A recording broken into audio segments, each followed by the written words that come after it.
ಪದಾಲೈಕ್ಯ ಸಮುರ್ಲೇಖನ ವಿದ್ಯೆ ಸಚ್ಚಿದಾನಂದ ರೂಪಾಯ ಶಿವಾಯ ಪರಬ್ರಹ್ಮಣೇ ನಮಃ. ಸರ್ವಪ್ರಥಮದಲ್ಲಿ ಅಖಿಲಾಂಡ ಕೋಟಿ ಬ್ರಹ್ಮಾಂಡ ನಾಯಕ ಸ್ವರೂಪಿ ಮೂರು ಲೋಕದ ಒಡೆಯ ಮುಕ್ಕಣ್ಣ ಶಿವರಾಯನ ಸದೋಜಾತ ಮುಖದಿಂದ ಉದ್ಭವಿಸಿ ಬಂದು ಜಗವನ್ನ ಕಲ್ಯಾಣ ಗೈದಿರತಕ್ಕಂಥ ಜಗದಾದಿ ಜಗದ್ಗುರು ರೇವಣ ಸಿದ್ದೇಶ್ವರ ಕರ್ತೃಗತಿಗೆ ಎನ್ನ ಅನಂತ ಕೋಟಿ ಭಕ್ತಿಯ ದೀರ್ಘದಂಡ ನಮಸ್ಕಾರಗಳನ್ನು ಭಕ್ತಿಯಿಂದ ಸಮರ್ಪಿಸಿ ಮಹಿಮಾ ಪುರುಷ ಮಹಾತ್ಮ ಮಾಳಿಂಗರಾಯರ ಭವ್ಯ ಸನ್ನಿಧಾನಕ್ಕೆ ಎನ್ನ ಅನಂತ ಕೋಟಿ ಭಕ್ತಿಯ ದೀರ್ಘದಂಡ ಪ್ರಣಾಮಗಳನ್ನು ಸಮರ್ಪಿಸಿ ನಿಮ್ಮೂರ ಆರಾಧ್ಯ ದೈವ ಬಂದ ಭಕ್ತರ ಬಂಧನ ಅಳಿಸುವ ಮಹಾನ್ ಚೇತನಾಗಿ ಬೆಳಗುವಂಥ ಶ್ರವಣ ಮಾಸದ ಅತ್ಯಂತ ಪವಿತ್ರವಾಗಿರತಕ್ಕಂಥ ದಿನದಂದು ಶ್ರೀ ಶಿವಲಿಂಗೇಶ್ವರ ಜಾತ್ರಾ ಮಹೋತ್ಸವದ ನಿಮಿತ್ತವಾಗಿ ಪ್ರಬುದ್ಧ ಭಾರತ ಸ್ವಯಂ ಸೇವಾ ಸಂಸ್ಥೆ ಕುಲ್ಲಳ್ಳಿ ಗ್ರಾಮದ ಎಲ್ಲ ಯುವಕರ ಸಹಯೋಗದಲ್ಲಿ ಶಿಕ್ಷಣ ಮತ್ತು ಸಂಸ್ಕಾರ ಪ್ರತಿಭಾನ್ವಿತ ಮಕ್ಕಳಿಗೆ ಪ್ರತಿಭಾ ಪುರಸ್ಕಾರ ಸಮಾರಂಭದ ಭವ್ಯ ವೇದಿಕೆ ಮೇಲೆ ಆಸೀನರಾಗಿರತಕ್ಕಂಥ ಅವರಿವರನ್ನದೇ ಸರ್ವರಿಗೂ ಕೂಡ ಭಕ್ತಿಯ ಶರಣಾರ್ಥಿಗಳನ್ನು ಸಮರ್ಪಿಸಿ ವೇದಿಕೆಯ ಮುಂಭಾಗದಲ್ಲಿ ಆಸೀನರಾಗಿರತಕ್ಕಂಥ ಕುಲ್ಲಳ್ಳಿಯ ಎಲ್ಲ ಶರಣು ತಾಯಿ ತಂದೆಯರಿಗೆ ಎನ್ನ ಅನಂತ ಕೋಟಿ ಶರಣಾರ್ಥಿಗಳು ಶರಣಾರ್ಥಿಗಳು. ಬಹುತೇಕ ಕುಲ್ಲಳ್ಳಿ ಗ್ರಾಮ ಪ್ರಬುದ್ಧ ಭಾರತದ ಕನಸನ್ನು ಕಂಡಿರತಕ್ಕಂಥ ಎಲ್ಲ ಯುವಕರ ಕನಸು ಕುಲ್ಲಳ್ಳಿ ಒಳಗೆ ನನಸಾಗ್ಯದ ಅನಿಸ್ತದೆ. ಹೆಂಗ ನನಸಾಗ್ಯದಂತ ನಾವು ತಿಳ್ಕೋಬೇಕಾಗಿತ್ತಂದ್ರ ಬಾಗಲಕೋಟೆ ಜಿಲ್ಲೆಯ ಒಂದು ಸಣ್ಣ ಹಳ್ಳಿಯ ಒಳಗೆ ಎಷ್ಟೊಂದು ಜನ ಪ್ರತಿಭಾನ್ವಿತ ಮಕ್ಕಳನ್ನ ಕರೆಸಿ ಅವರಿಗೆ ಪ್ರತಿಭಾ ಪುರಸ್ಕಾರವನ್ನು ಮಾಡುವಂಥ ಸಂದರ್ಭದೊಳಗೆ ಅವರು ತೆಗೆದುಕೊಂಡಿರತಕ್ಕಂಥ ಅಂಕಗಳನ್ನು ನೋಡಿದಾಗ ಇದು ನಿಜವಾಗಲೂ ಕೂಡ ಪ್ರಭುತ್ವ ಭಾರತದ ಒಂದು ಮುನ್ನಡೆ ಅದು ಕುಲ್ಲಳ್ಳಿಯಿಂದ ಆರಂಭ ಆಯಿತು ಅಂತ ಖಾತ್ರಿ ಆಗ್ಯದ. ಬಹಳ ಜನ ವೇದಿಕೆ ಭಾಷಣಕಾರರಕ್ಕಿಂತ ಕೆಲವೊಂದಿಷ್ಟು ಜನರಿಗೆ ಸಾಯಂಕಾಲದ ಸಂಸ್ಕೃತಿ ಕಾರ್ಯಕ್ರಮದ ಬಗ್ಗೆ ಒಲವೈತು. ಆಗಲೇ ಒಬ್ರು ಕಾಕವ್ರು ಹೇಳ್ತಿದ್ರು, ಇನ್ನು ಸಾಕಿನ್ನು ಮುಗಿಸ್ರಿ, ಇನ್ನು ಕಾರ್ಯಕ್ರಮ ಬ್ಯಾರದು ನೋಡೋಣ ಅಂತ ಭಾವ ಇತ್ತು. ಅರ್ಥ ಮಾಡ್ಕೋರಿ, ಕೇವಲ ಮನೋರಂಜನೆಗಾಗಿ ಬದುಕಿ ಹೋಗೋದಕ್ಕೋಸ್ಕರ ನಾವು ಬಂದಿದ್ದಲ್ಲಿದ್ದು ಜೀವನ. ಭವ್ಯ ಭಾರತ ದೇಶದೊಳಗ ಇಡೀ ಜಗತ್ತಿನೊಳಗ ಭಾರತ ದೇಶವನ್ನ ಒಂದು ಅತ್ಯಂತ ಪವಿತ್ರವಾಗಿರತಕ್ಕಂಥ ಸ್ಥಾನ ಇದೆ. ವಿಶ್ವಗುರು ಯಾರಂತ ಕೇಳಿದಾಗ ಬಹುತೇಕ ಅಮೇರಿಕಾ ಅಂತ ನೀವೆಲ್ಲ ಹೇಳ್ಬೋದು. ಆದರೆ ಟೆಕ್ನಾಲಜಿ ಒಳಗಿರಬಹುದು, ಶಿಕ್ಷಣದೊಳಗಿರಬಹುದು, ಸಂಸ್ಕಾರದೊಳಗ ವಿಶ್ವಗುರು ಯಾವುದಂತ ಕೇಳಿದಾಗ ನಾವೆಲ್ಲರೂ ಹೆಮ್ಮೆಯಿಂದ ಹೇಳಬಹುದು, ಗರ್ವದಿಂದ ಹೇಳಬಹುದು, ಅದು ನನ್ನ ಭಾರತ ದೇಶ ಅಂತ ನಾವು ಹೇಳ್ಬೋದು. ಎಂಥ ಸಂಸ್ಕಾರ, ಎಂಥ ಪಾವಿತ್ರತೆವಾಗಿರತಕ್ಕಂಥ ಸಂಸ್ಕಾರ. ನನ್ನ ಸೋದರಿ ಹಾರಿಕಾ ಮಂಜುನಾಥ್ ಅವ್ರು ಮಾತನಾಡೋರಿದ್ದಾರೆ. ಅದಕ್ಕಿಂತಲೂ ಮುಂಚಿತವಾಗಿ ನಾನು ಮಾತನಾಡ್ಲಿಕ್ಕತ್ತೀನಿ. ಯಾಕಂದ್ರೆ ಅವ್ರು ಮಾತಾಡ್ಬಿಟ್ರಂದ್ರೆ ನಮಗೆ ಯಾವ ವಿಷಯ ಉಳಿಸಂಗಿಲ್ಲ. ಅವರು ಅತ್ಯಂತ ಕಿರಿಯ ವಯಸ್ಸಿನ ಒಬ್ಬಳು ಸೋದರಿ ಭಾರತದ ದೇಶದ ಬಗ್ಗೆ, ಭಾರತದ ಸಂಸ್ಕೃತಿಯ ಬಗ್ಗೆ, ಈ ನಾಡಿನೊಳಗೆ ತ್ಯಾಗ ಬಲಿದಾನವನ್ನು ಕೊಟ್ಟಿರ್ತಕ್ಕಂಥ ಮಹಾತ್ಮರ ಬಗ್ಗೆ ನಿರಾಳವಾಗಿ ಧೈರ್ಯದಿಂದ ಈ ದೇಶದ ಸ್ವಾಭಿಮಾನವನ್ನು ಎತ್ತಿ ಹಿಡಿಯುವಂಗ ಮಾತನಾಡ್ತಾಳಂದ್ರ ಇದು ಸಾಮಾನ್ಯವಾಗಿರತಕ್ಕಂಥ ಶಕ್ತಿ ಅಲ್ಲ. ಇಡೀ ಭವ್ಯ ಭಾರತ ದೇಶ ಬ್ರಿಟಿಷರ ಕಪಿಮುಷ್ಟಿ ಒಳಗೆ ಇದ್ದಾಗ ಅಂಗೈ ಅಗಲದ ಕಿತ್ತೂರು ಸಂಸ್ಥಾನದೊಳಗೆ ಒಬ್ಬ ಸಿಪಾಯಿ ಆಗಿರತಕ್ಕಂಥ ರಾಯಣ್ಣ ಈ ಭಾರತ ದೇಶವನ್ನ 600ಕ್ಕೂ ಹೆಚ್ಚು ಸಾಮ್ರಾಜ್ಯಗಳು ಆಳುವಂತಹ ಸಂದರ್ಭದೊಳಗ ಎಲ್ಲ ಸಾಮ್ರಾಜ್ಯಗಳನ್ನ ವಶಪಡಿಸಿಕೊಂಡಿರ್ತಕ್ಕಂಥ ಬ್ರಿಟಿಷ್ ಸಂಸ್ಥೆ ಇಡೀ ವಿಶ್ವವನ್ನ ಗೆಲ್ಲಬೇಕು ಅನ್ನುವಂತ ಹಪಹಪೆಯಲ್ಲಿರ್ತಕ್ಕಂಥ ಬ್ರಿಟಿಷರು ಭಾರತ ದೇಶಕ್ಕೆ ಲಗ್ಗಿಯನ್ನಿಟ್ಟು ಇಲ್ಲಿಯ ರಾಜ ಮನೆತನಗಳನ್ನೆಲ್ಲ ಒಡೆದು ಇಲ್ಲಿನ ಜಗತ್ತಿಗೆ ಅಗ್ರಗಣ್ಯ ಆಗಿರತಕ್ಕಂಥ ದೇವಸ್ಥಾನಗಳನ್ನ, ಇಲ್ಲಿನ ಸಂಸ್ಕೃತಿಯನ್ನ, ಸಂಸ್ಕಾರವನ್ನ ಅಳಿಸೋದಕ್ಕೋಸ್ಕರವಾಗಿ ಬಂದಿರತಕ್ಕಂಥ ಬ್ರಿಟಿಷರು ಇದೇ ನಾಡಿನೊಳಗೆ ಹುಟ್ಟಿರ್ತಕ್ಕಂಥ ಬೆಳಗಾವಿ ಜಿಲ್ಲೆಯ ಬೈಲಹೊಂಗಲದ ಒಂದು ಹುಲಿ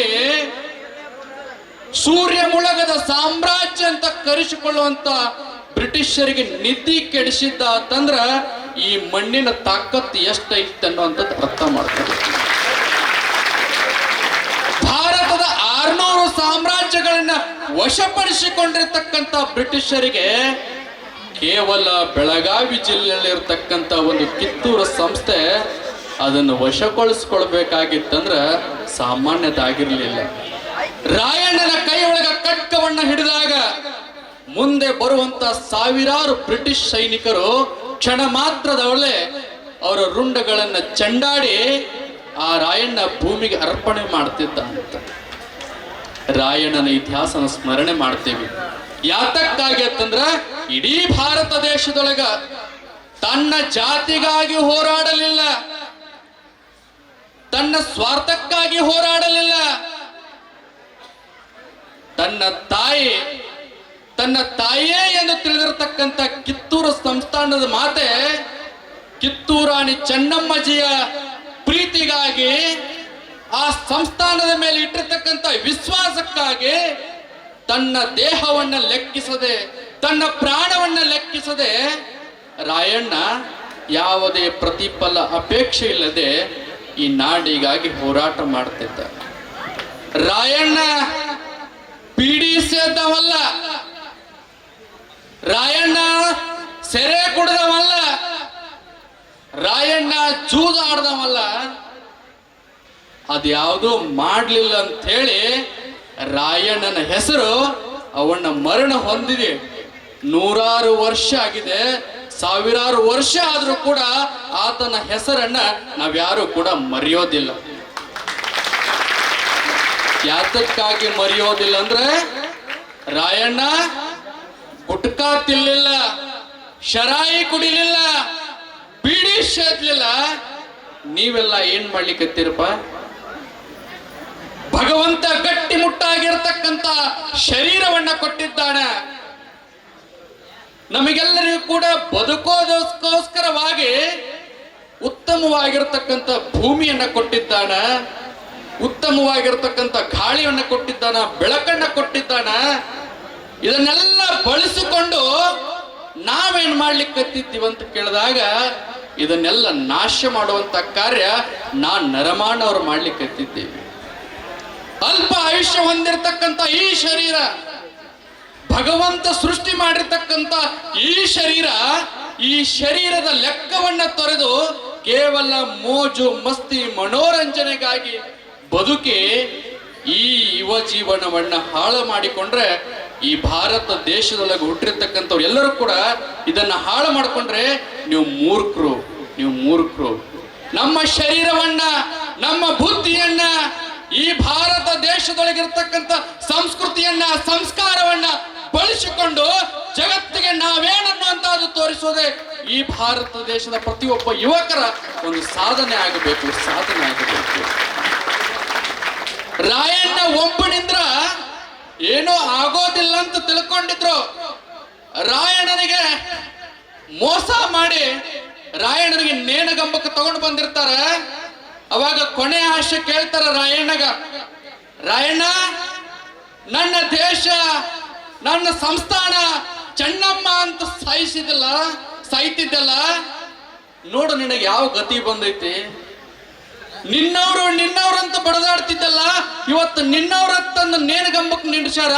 ಏನ ರಾಯಣ್ಣ ಇದಕ್ಕೆ ಏನಂತಿ ಅಂತ ಕೇಳಿದಾಗ ರಾಯಣ್ಣ ಹೇಳ್ತಾನ, ಒಬ್ಬ ರಾಯಣ್ಣ ಇವತ್ತು ಸಾಯ್ತಿರಬಹುದು, ಮುಂದೊಂದು ದಿನ ಮನೆ ಮನೆಗೊಬ್ಬ ರಾಯಣ್ಣ ಹುಟ್ಟಿ ನಿಮ್ಮನ್ನ ನಟ್ಟು ರಾತ್ರಿ ಒಳಗೆ ಬಿಟ್ಟು ಕಳಿಸ್ತಾರಂತೇಳಿ ರಾಯಣ್ಣ ಹೇಳಿದ್ದ ಅವಾಗ. ಆದ್ರೆ ಇವತ್ತೆಲ್ಲ ಯುವಕರಿಗೆ ನಾನೊಂದು ಸಂದೇಶ ಕೊಡ್ತೀನಿ. ಇವತ್ತ ಏನು ಶಿವಲಿಂಗೇಶ್ವರಜ್ಜನ ಜಾತ್ರೆಗೆ ಬಂದಿರಲ್ಲ, ಬಹಳ ಜನ ಯುವಕರು ಬಂದಿರಲ್ಲ, ಒಂದಲ್ಲ ಒಂದು ಚಟಕ ನೀವು ದಾಸರಾಗಿರ್ತೀರಿ. ಆಗಿರ್ಲಿಲ್ಲ ಅಂದ್ರೆ ಬಹಳ ಉತ್ತಮ. ಆಗಿರ್ತಿರಲ್ಲ, ಈ ಶಿವಲಿಂಗೇಶ್ವರಜ್ಜನ ಜಾತ್ರೆ ಒಳಗ ಒಂದು ಪ್ರತಿಜ್ಞೆ ಮಾಡ್ರಿ ಪ್ರತಿಯೊಬ್ಬ ಯುವಕರು. ಅಜ್ಜ, ಈ ಭೂಮಿಗೆ ಬಂದಿರತಕ್ಕಂತ ಭಗವಂತ ಕೊಟ್ಟಿರ್ತಕ್ಕಂತ ಶರೀರವನ್ನ ನಾನು ಹಾಳು ಮಾಡ್ಕೊಳ್ಳಂಗಿಲ್ಲ, ಅಲ್ಪ ಆಯುಷ್ಯ ಹೊಂದಿರತಕ್ಕಂತ ಶರೀರವನ್ನ ನಾನು ನಟ್ಟು ನಡುವ ಬಿಟ್ಟು ಹೋಗಂಗಿಲ್ಲ. ಭಗವಂತ ಈ ಸದೃಢವಾಗಿರ್ತಕ್ಕಂತ ದೇಹವನ್ನ, ಮನಸ್ಥಿತಿಯನ್ನ, ವ್ಯಕ್ತಿತ್ವವನ್ನ ಈ ನಾಡಿಗಾಗಿ, ಈ ಭೂಮಿಗಾಗಿ, ನನ್ನ ಧರ್ಮಕ್ಕಾಗಿ ಮುಡುಪಾಗಿಡ್ತೀನಿ ಅಂತೇಳಿ ಪ್ರತಿಜ್ಞೆಯನ್ನ ಮಾಡೋಣ ಇವತ್ತಿನ ಎಲ್ಲ ಯುವಕರು ಕೂಡ. ಯಾಕ ಮತ್ತೊಮ್ಮೆ ಈ ಭಾರತ ದೇಶ, ಈ ಭರತ ಭೂಮಿ ಎಲ್ಲಿಗಿಂತ ಎಲ್ಲಿ ತನಕ ಐತಲ್ಲ, ಎಲ್ಲ ಯುವಕರು ಆ ಒಂದು ಪ್ರತಿಜ್ಞೆ ಮಾಡಿದ್ದೇ ಆಗಿತ್ತಂದ್ರ ಅವತ್ತು ರಾಯಣ್ಣ ಸಾರಿತಲ್ಲ, ಒಬ್ಬ ರಾಯಣ್ಣ ಬಲಿಯಾದರೆ ಏನಾಯ್ತು, ಮನೆ ಮನೆಗೊಬ್ಬ ರಾಯಣ್ಣ ಹುಟ್ಟತಾನಂತ ಹೇಳಿದ್ದಲ್ಲ, ಹಂಗ ಇವತ್ತು ನನ್ನ ಸೋದರಿ ಮಾತನಾಡ್ತಾಳ. ಅವಳು ಮಾತನಾಡುವಂತ ನುಡಿ ನೀವು ಮಾತಾಡಬೇಕಂತೇನಿಲ್ಲ, ಕೇವಲ ಅವ್ರು ಹೇಳುವಂತ ನುಡಿಗಳನ್ನ, ಅವ್ರು ಸಾರುವಂತ ಸಂದೇಶಗಳನ್ನ ಒಂದು ಕಿವಿ ಒಳಗೆ ಕೇಳಿ ಒಂದು ಕಿವಿ ಒಳಗೆ ಬಿಟ್ರಿ ಅಂದ್ರ ನಿಮ್ಮದು ವೇಸ್ಟ್ ಆಗ್ತೈತಿ. ಅವಳು ಹೇಳುವಂತ ಪ್ರತಿ ಒಂದು ನುಡಿಯನ್ನ ಚಾಚು ತಪ್ಪದೆ ನೀವೆಲ್ಲರೂ ಕೇಳಿ ಅದನ್ನ ನನ್ನ ಜೀವನದೊಳಗ ಅಳವಡಿಸಿಕೊಂಡಿದ್ದೇ ಆಗಿತ್ತಂದ್ರ ಎಲ್ಲರ ಬದುಕು ಕೂಡ ಬಂಗಾರ ಆಗೋದರಲ್ಲಿ ಯಾವ ಸಂಶಯ ಕೂಡ ಇಲ್ಲ ಅಂತ ನಾನು ಭಾವಿಸಿದ್ದೇನೆ. ಈ ಕಾರ್ಯಕ್ರಮದ ಒಂದು ಶೀರ್ಷಿಕೆ ಬಹಳ ಅದ್ಭುತವಾಗಿರತಕ್ಕಂಥದ್ದು, ಶಿಕ್ಷಣ ಮತ್ತು ಸಂಸ್ಕಾರ. ಆಗ್ಲೇ ನಮ್ಮ ಹಳಿಗೌಡರು ಹೇಳಿದ್ರು, ಈಗೆಲ್ಲರೂ ಸರ್ಟಿಫಿಕೇಟ್ ಶಿಕ್ಷಣಕ್ಕೋಸ್ಕರ ಬೆನ್ನತ್ತು ಬಿಟ್ಟಿವಿ. ನಾವೆಲ್ಲ ಬ್ಯುಸಿ ಇರ್ತೇವಿ. ನಮ್ಮ ಮಕ್ಕಳಿಗೆ 1 ಲಕ್ಷ 2 ಲಕ್ಷ ಇರುವಂತ ಒಂದು ಶಿಕ್ಷಣ ಸಂಸ್ಥೆಗೆ ಹಾಕಿರ್ತೀವಿ. ಹಂಗ ಹಾಕೋದು ತಪ್ಪಂತ ನಾ ಏನ್ ಹೇಳಂಗಿಲ್ಲ.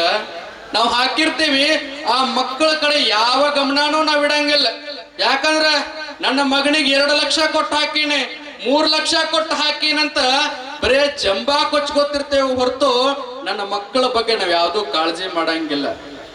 ನೀವು ನಿಮ್ಮೂರ ಸರ್ಕಾರಿ ಶಾಲೆ ಒಳಗ ಕಲಿಸ್ರಿ, ನಿಮ್ಮ ಮಕ್ಕಳಿಗೆ ನಿಮ್ಮ ಮನೆ ಒಳಗೆ ಸಂಸ್ಕಾರ ಕೊಡ್ರಿ. ಈ ಸಮಾಜದೊಳಗ ಗೌರವಿತವಾಗಿರ್ತಕ್ಕಂಥ ಮಗನಾಗಿ ಬದುಕ್ತಾನ. ಒಂದು ಸಣ್ಣ ಕಥೆ ಹೇಳ್ತೀನಿ ನಿಮಗೆ.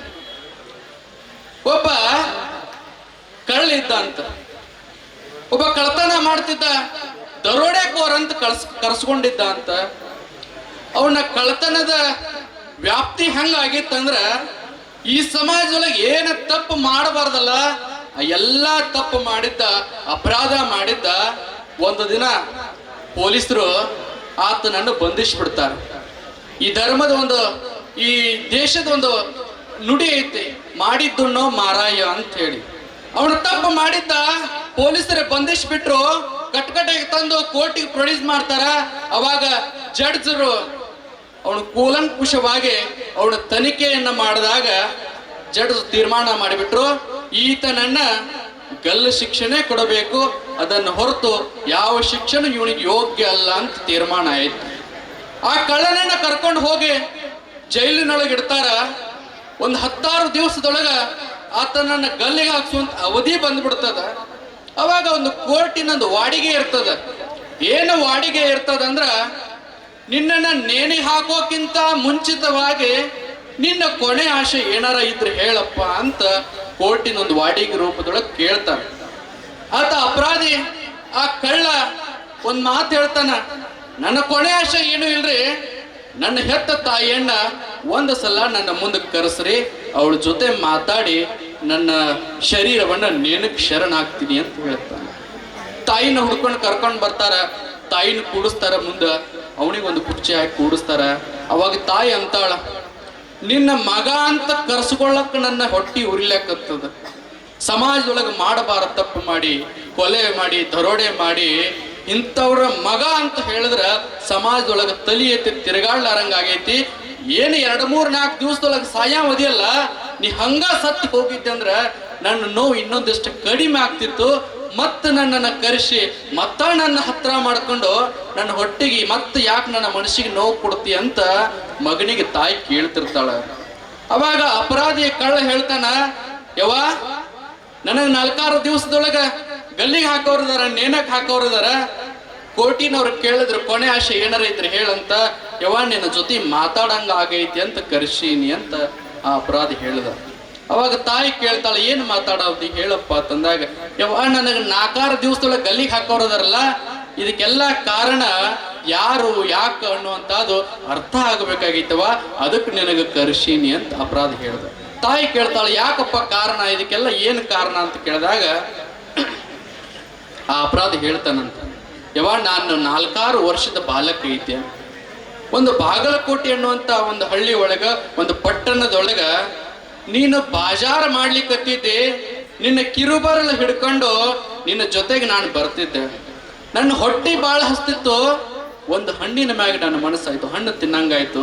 ಯವ್ವ ನನಗೊಂದು ಹಣ್ಣು ಕೊಡಿಸು, ಯವ್ವ ನನಗೊಂದು ಹಣ್ಣು ಕೊಡಿಸು ಅಂತೇಳಿ ನಿನ್ನ ಸೀರೆ ಹಿಡಿದು ಜಗ್ಗಿ ಯವ್ವ ಹಣ್ಣು ಕೊಡಿಸು, ಯವ್ವ ಹಣ್ಣು ಕೊಡಿಸು ಅಂತ ಬೇಡ್ಕೋತಿದ್ದೆ. ಅವ್ವ ನಿನಗವಾಗ ಕೇಳಿಸ್ಲಿಲ್ಲ. ನೀ ಮುಂದೆ ಹೊಂಟಿದ್ದಿ, ನಿನ್ನ ಕೈ ಕಸರ್ಕೊಂಡು ಭಗವಾನ್ರ ಬುಟ್ಟಿ ಒಳಗಿದೊಂದು ಹಣ್ಣ ನಾನು ತುಡುಗು ಮಾಡಿ ತಗೊಂಡು ಮನೆಗೆ ಓಡಿ ಓಡಿ ಓಡಿ ಓಡಿ ಬಂದ. ಯವ್ವ ನೀ ಹಣ್ಣು ಕೊಡಿಸಂದ್ರೆ ಕೊಡಿಸ್ಲಿಲ್ಲ, ಇಲ್ಲಿ ನೋಡಿಲ್ಲಿ ಹಣ್ಣು ನಾನು ತಂದೀನಿ. ಹೆಂಗ ತಂದಿ? ತುಡುಗು ಮಾಡಿ ತಂದೀನವ್ವ ಅಂತ ಹೇಳ್ದೆ.